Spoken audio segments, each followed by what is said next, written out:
दमोह में विधानसभा उपचुनाव की मतगणना जारी है। शुरुआती रुझानों में कांग्रेस के अजय टंडन आगे चल रहे हैं। 1633 वोटों से पीछे चल रहे हैं बीजेपी के राहुल लोधी और अब तक अजय टंडन को 3702 और राहुल लोधी को 2069 वोट मिले हैं। पॉलिटेक्निक कॉलेज में वोटों की गिनती फिलहाल चल रही है और ईवीएम से काउंटिंग अभी जारी है। बाद में पोस्टल बैलेट भी खोले जाएंगे। फिलहाल ईवीएम से जो मतगणना है वो चल रही है। तमाम कोविड गाइडलाइंस का ध्यान यहां पर रखा जा रहा है और उसके पालन के साथ साथ जो प्रक्रिया है मतगणना की वो भी आगे बढ़ रही है। ये बड़ा अपडेट आपको हम दे दें कि शुरुआती रुझानों में कांग्रेस के अजय टंडन आगे चल रहे हैं। ये राहत भरी शुरुआत कांग्रेस के लिए हो सकती है, लेकिन अभी कुछ भी कहना ठीक नहीं होगा क्योंकि आगे जाकर स्थितियां और स्पष्ट होंगी, साफ होंगी। अलग अलग जो बूथ बनाए गए उसके हिसाब से अब देखिए ईवीएम खुलने लगी है। उसमें लोगों ने इन दोनों ही प्रत्याशियों की किस्मत का फैसला कैद कर दिया था। आज वो फैसला सामने आने लगा है। शुरुआती रुझान की बात करें क्योंकि 1.5 घंटा अभी हो गया है। हालांकि थोड़ा सा लेट यहाँ पर मतगणना शुरू हुई, मतपेटियां थोड़ा सा लेट यहाँ पर खुली, तो उस हिसाब से अगर हम बात करें तो बहुत इनिशियल ये रुझान है और इन रुझानों के मद्देनजर फिलहाल राहुल लोधी पीछे चल रहे हैं जो कि बीजेपी के उम्मीदवार हैं। कांग्रेस के उम्मीदवार अजय टंडन आगे निकलते हुए नजर आ रहे हैं। तकरीबन 1633 वोटों से बीजेपी के राहुल लोधी पीछे चल रहे हैं। अभी तक की वोटों की संख्या की बात करें तो अब तक अजय टंडन को 3702 वोट मिल चुके हैं और राहुल लोधी को 2069 वोट मिले हैं। 2018 विधानसभा चुनाव की अगर हम बात करें तो राहुल लोधी और जयंत मलैया के बीच में मुकाबला था। राहुल लोधी तब कांग्रेस के प्रत्याशी थे, जयंत मलैया बीजेपी से प्रत्याशी थे, लेकिन यहां पर राहुल लोधी की विजय हुई थी, उन्होंने जीत हासिल की थी, कांग्रेस की जीत हुई थी, लेकिन जो डिफरेंस था वो बहुत कम था, बेहद कम था। इसी वजह से हमेशा दमोह एक ऐसी सीट मानी जाती है जहां पर टक्कर का मुकाबला दोनों ही पार्टियों के बीच देखने को मिलता है। यहां पर किसी भी प्रकार से ये नहीं कहा जा सकता कि किसी एक पार्टी का यहाँ पर वर्चस्व है, क्योंकि हर पार्टी के समर्थक यहाँ पर देखने को आपको मिलेंगे। अलग अलग जो मतदाता हैं उनकी अपनी उम्मीदें हैं, चाहे वो राहुल लोधी हो, अजय टंडन हो। अजय टंडन के एक्सपीरियंस के हिसाब से लोगों ने उन्हें वोट दिया है, तो वहीं राहुल लोधी एक्टिव हैं, साथ ही युवा चेहरे हैं। बहुत सारे जो दमोह क्षेत्र में युवा हैं उनकी भी उम्मीदें राहुल लोधी से टिकी हुई हैं। और ज्यादा जानकारी के साथ जी मीडिया संवाददाता महेंद्र हमारे साथ जुड़ गए हैं। महेंद्र, आप हमें और दर्शकों को ये अपडेट दें कि शुरुआती रुझान में अभी क्या स्थिति है। जी, ये देखिए, अपने दर्शकों को बताना चाहता हूं कि बहुत संवेदनशील ये चुनाव माना जा रहा था। पूरे मध्य प्रदेश की नजर जो है वो इस चुनाव के ऊपर थी और अभी जो शुरुआती रुझान हमारे सामने आया है, पहला राउंड अभी क्लियर हुआ है ईवीएम मशीन का। तो उसमें 1633 वोट से कांग्रेस के अजय टंडन आगे चल रहे हैं और भाजपा के राहुल लोधी को उन्होंने पीछे छोड़ दिया है। तो ये शुरुआती रुझान है। इसके बाद अभी पोस्टल बैलेट की काउंटिंग भी शुरू हुई है। पोस्टल बैलेट्स को खोला जा रहा है, उनको इकट्ठा किया जा रहा है, जिसके नतीजे जो परिणाम जो है वो थोड़ी देर बाद अनाउंस किए जाएंगे। दूसरे राउंड की तैयारी यहाँ पर चल रही है। तो शुरुआती रुझान जो आए हैं उससे कांग्रेस खेमे में कहीं न कहीं खुशी की लहर जरूर दिखाई दे रही है, क्योंकि पहला ही नतीजा आया है, पहला राउंड हुआ है और 1633 वोट से कांग्रेस के अजय टंडन आगे चल रहे हैं। इन नतीजों को लेकर बीजेपी में निराशा जरूर हो सकती है, क्योंकि शुरुआत यदि खराब होती है तो कहीं न कहीं राजनीतिक दलों के लिए परेशानियों का कारण बन सकती है।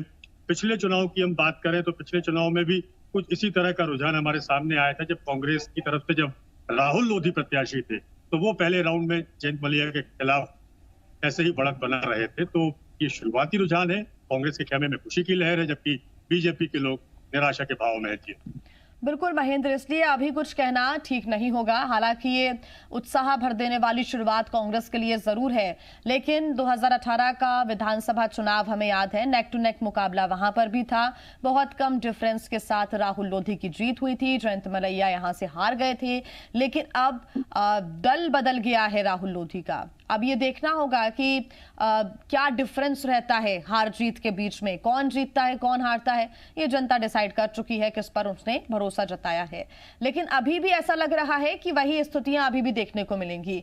नेक टू नेक मुकाबला है और दमोह के क्षेत्र में कहीं ना कहीं कांग्रेस का और बीजेपी का दोनों का जो वर्चस्व है, दोनों की जो ताकत है वो सेम नजर आती है, एक ही लेवल पर नजर आती है। और लोगों की अलग अलग उम्मीदें हैं, चाहे अजय टंडन से हो, यानी कि कांग्रेस से हो, या फिर बीजेपी से हो, या फिर राहुल लोधी युवा चेहरा है उनसे हो। जी देखिए, दमोह सीट जो है वो कहीं ना कहीं भाजपा की परंपरागत सीट मानी जाती रही जी। और लगातार 7 बार से भाजपा के जयंत मलैया यहाँ से जीतते चले आ रहे थे। इसके 2018 में थोड़ा सा बदलाव की बयार चली और इस बदलाव की बयार ने राहुल लोधी को जिताकर विधानसभा के भीतर भेजा। हालांकि मतों का जो अंतर था वो बेहद कम था, केवल 798 वोट से, लगभग 800 वोट से कांग्रेस की तरफ से राहुल लोधी जीते थे। और अचानक 2.5 साल के भीतर दूसरी बार लोगों को यहाँ पर वोट डालने का मौका मिल रहा है, अपना विधायक चुनने का मौका मिल रहा है। जिस राहुल लोधी के ऊपर लोगों ने भरोसा जताया था, जयंत मलैया जैसे कद्दावर नेता को परास्त किया था, तो वो बदले समीकरण यहाँ पर सामने है। दूसरी तरफ भाजपा के खेमे में भी कहीं ना कहीं पूरे चुनाव में हमें खलबली दिखाई देती रही है, क्योंकि भाजपा ने अपने वरिष्ठ नेता जयंत मलैया को दरकिनार करते हुए कांग्रेस से भाजपा में आए राहुल लोधी को प्रत्याशी बनाया।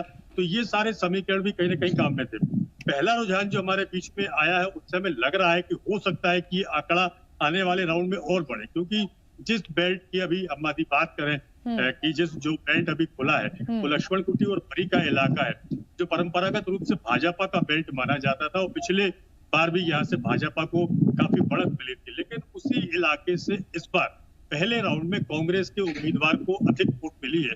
तो रुझान जो शुरुआती आ रहे हैं वो कहीं ना कहीं हैरान देने वाले जरूर है। और भाजपा के अंदर निराशा के भाव शायद इसीलिए भी नजर आ रहा है क्योंकि ये वो इलाका है जिस इलाके से भाजपा लगातार। ठीक महेंद्र, एक बार हम संभावनाओं की बात कर लेते हैं, क्योंकि रुझान आ रहे हैं तो बहुत जरूरी है कि संभावनाओं की बात कर ली जाए।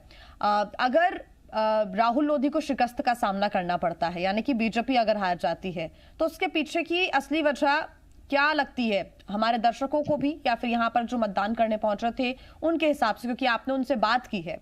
अगर यहाँ से बीजेपी हारती है तो क्या वजह रह सकती है, कांग्रेस हारती है तो क्या वजह रह सकती है, क्या संभावनाएं हो सकती हैं? जी देखिए, पहले आपका पहले सवाल को भी क्लियर करता हूं। यदि भाजपा की संभावना जैसे हम बात कर रहे हैं कि यदि मान लीजिए भारतीय जनता पार्टी हारती है, तो कहीं ना कहीं जो एक मजबूत संगठन भाजपा का था और जयंत मलैया का प्रभाव इस पूरे इलाके में था, उस प्रभाव लेकर भी हम कह सकते हैं कि उसका दुष्परिणाम भारतीय जनता पार्टी को भुगतना पड़ेगा। इसके अलावा टिकाऊ का एक मुद्दा जो है वो पूरे चुनाव में बहुत हावी रहा है। भाजपा के ऊपर लगातार इस तरह का आरोप लगता रहा है कि इन्होंने कांग्रेस के विधायक को खरीदा और उसके बाद ये थोपा हुआ चुनाव जनता के बीच में लाया गया है। एक ये भी कारण होता है। इसके अलावा पूरे मध्य प्रदेश में कोविड-19 के संक्रमण को देखते हुए कोरोना कर्फ्यू लगाया गया, लेकिन दमोह को इससे मुक्त रखा गया। ये आक्रोश भी था, क्योंकि उस समय भी लगातार मरीज बढ़ते जा रहे थे और लोगों में संक्रमण फैल रहा था। बावजूद इसके पॉलिटिकल रैलियां बड़े पैमाने पर यहाँ पर हो रही थी। तो ये भी एक कारण है। तो 2-3 जो ऐसे कारण है। उसके अलावा जो हमने मतदान के दिन लोगों से बात की, खासतौर पर नौजवानों से बात की, तो भाजपा के पास कोई बड़े मुद्दे इस समय नहीं है। सरकार की जो परंपरागत योजनाएं लगातार मुख्यमंत्री बोलते चले आ रहे हैं, वही योजनाओं का बखान मुख्यमंत्री ने किया। इसके अलावा प्रत्याशी राहुल लोधी जो है वो लगातार एक बात करते रहे कि मेडिकल कॉलेज के मुद्दे को लेकर, वो पब्लिक के में मेडिकल कॉलेज बड़ी मांग दमोह शहर और दमोह जिले की रही है और उसी मांग को राहुल लोधी ने पकड़ लिया और केवल एक मुद्दे को लेकर वो चुनाव मैदान पर खड़े रहे। इसके अलावा दूसरा और कोई मुद्दा नहीं, जबकि आरोप भाजपा के ऊपर बहुत सारे थे। संभावनाओं की बात की जाए, यदि कांग्रेस इस चुनाव में पराजय का सामना करती है तो हम कह सकते हैं कि कांग्रेस के जो नेता थे राहुल लोधी, वो कांग्रेस छोड़कर गए। इससे कहीं ना कहीं से जो लोधी वोट बैंक था वो प्रभावित हुआ और वो वोट बैंक जो है वो भाजपा के पक्ष में गया, इसलिए शायद कांग्रेस हार रही है। तो ये संभावना भी जता सकते हैं। इसके साथ साथ कांग्रेस के अनुभवी उम्मीदवार अजय टंडन है, इनको लंबा अनुभव है, लेकिन उनका पिछला ट्रैक रिकॉर्ड उठाकर देखा जाए तो वो 2 चुनाव जयंत मलैया से पराजित हो चुके हैं और तीसरी बार कांग्रेस पार्टी ने उनके ऊपर विश्वास किया। तो कहीं न कहीं यदि कांग्रेस हारती है तो हो सकता है कि कोई नया उम्मीदवार, कोई नया चेहरा कांग्रेस चुनाव मैदान में उतारती तो हो सकता है कि परफॉर्मेंस और अच्छी होती। लेकिन फिलहाल जो शुरुआती रुझान सामने आ रहा है उसमें अनुभव कहीं ना कहीं सामने जरूर दिखाई दे रहा है। और अब एक बार नुकसान की बात और महेंद्र कर लेते हैं। तमाम संभावनाओं की हम बात कर रहे हैं यहाँ पर। अगर बीजेपी को जीत मिलती है यहाँ से तो कांग्रेस को क्या नुकसान हो सकता है? हालांकि अगर कांग्रेस जीतती है तो बीजेपी को बहुत ज्यादा नुकसान नहीं होगा, ऑलरेडी सरकार बीजेपी की है। लेकिन हाँ, ये जरूर है कि कांग्रेस को एक अच्छा मोटिवेशन मिलेगा, उत्साह मिलेगा, और साथ ही अपनी बात को प्रूव करने की कोशिश कांग्रेस यहां से कर देगी कि अब जनता बिकाऊ और टिकाऊ वाले मुद्दे पर वोट देने पहुंची थी, और यही वजह है कि अजय टंडन की जीत हुई है। ये संभावनाएं हैं जो कि हम व्यक्त कर रहे हैं। ये नुकसान बीजेपी को हो सकता है कि जो बिकाऊ टिकाऊ वाला मुद्दा है वो कहीं ना कहीं दमों में चल गया। हालांकि इसके पहले जो 28 सीटों पर उपचुनाव हुए वहां पर यह मुद्दा नहीं चल सका, या वहां पर स्थितियां कुछ और थी। लेकिन फिलहाल जो अब बीजेपी की सरकार को काम करते करते हो रहे हैं, वो सरकार के काम का एक तरह से फीडबैक भी दमोह में मिलेगा, ये हम जरूर कह सकते हैं। जी, ये देखिए, बिल्कुल जिस तरह से प्रतिष्ठा बनाकर दोनों ही पॉलिटिकल पार्टियों ने चुनाव लड़ा है, ये चुनाव सबके लिए बेहद अहम है। और ये भी कहा जा रहा है कि आने वाला जो समय है, मतलब जब 2023 में आम चुनाव यहाँ पर होंगे, तो ये चुनाव कहीं ना कहीं निर्णायक भूमिका में जरूर होगा। लोगों को ये बताने के लिए काफी होगा कि सरकार की योजनाएं अच्छी है या फिर सरकार से लोगों की नाराजगी है। हालांकि टिकाऊ टिकाऊ के मुद्दे पर बहुत ज्यादा फायदा 28 उपचुनावों में कांग्रेस को नहीं मिल पाया, जिस तरह की संभावना जताई जा रही थी। हो सकता है वो संभावना यहाँ भी लागू हो जाए, लोग सरकार के पक्ष में जाकर अपना मत करके आए हैं, ऐसा भी परिणाम हमारे सामने आ सकता है। सरकार की सेहत के ऊपर कोई असर नहीं पड़ना है, क्योंकि यदि एक विधायक बढ़ जाता है या ये नहीं मिलता है तो शायद सरकार की सेहत के ऊपर असर पड़ने वाला नहीं है। लेकिन हाँ, यदि कांग्रेस इस चुनाव को जीत जाती है तो कांग्रेस में एक नई ऊर्जा का संचार जरूर होगा, क्योंकि जिस तरह से पिछले उपचुनावों में लगातार हार का सामना करना पड़ा, सरकार गवाई, उसके बाद भाजपा की सरकार को स्थायित्व दे दिया, बड़ी संख्या में विधायक चुनकर सामने आए, तो कांग्रेस के लोगों में, खासतौर पर कांग्रेस अध्यक्ष कमलनाथ को एक नई ऊर्जा जरूर मिलेगी। और ये चुनाव के बाद पूरे प्रदेश में एक माहौल कांग्रेस के पक्ष में जरूर बनेगा, या कांग्रेस मजबूती के साथ लोगों के बीच ये जाकर जरूर कह सकती है कि बिकाऊ और टिकाऊ का मुद्दा ही सबसे महत्वपूर्ण है, और उस मुद्दे को लेकर हम दमोह के उपचुनाव में गए थे और उसका फायदा मिला। बिल्कुल महेंद्र, अब क्योंकि बैलेट पेपर की गिनती हो रही है, उसमें क्या रुझान होते हैं, और जो अब दूसरा भी चरण शुरू हो जाएगा मतगणना को लेकर, उसमें क्या रुझान रहते हैं, इस पर आप नजर जरूर बनाए रखिए। आपसे आगे अपडेट्स हम लेंगे। फिलहाल धन्यवाद आपका तमाम जानकारी के लिए।